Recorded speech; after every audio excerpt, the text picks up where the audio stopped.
Владимир Ленин. Как вам такое название столицы Коми? Усть-Сысольск, так назывался Сыктывкар до 1930 года, в 24-м едва не распростился со своим старым именем. В 20-е годы началась эпидемия переименования городов. Многие населенные пункты стали образовывать от известных фамилий Сталина, Молотова, Калинина и других гигантов. Руководитель областной организации коммунистов, секретарь обкома Чирков решил последовать примеру, переименовать областной центр и увековечить память Владимира Ленина.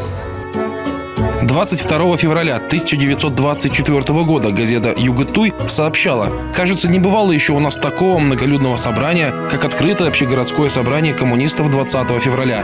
Товарищ Чирков сделал доклад о Всероссийской партийной конференции. Главное внимание уделялось ушедшему вождю партии и всего пролетариата Ленину. Чирков вносит пожелания в целях увековечить память Ленина, возбудить ходатайство перед облсполкомом о переименовании Усть-Сысольского «Владимир Ленин». Бурных аплодисментов усть-сысольских коммунистов инициатива секретаря обкома не вызвала. Видимо, другим советским партийным руководителям, выросшим в Коми крае, было не все равно, как будет именоваться областной центр. В 24-м взгляды партийных руководителей еще могли открыто оспариваться, поэтому идею, если не отвергли сразу, то не спешили с ее воплощением в жизнь. В скором времени Чирков с поста руководителя обкома ушел.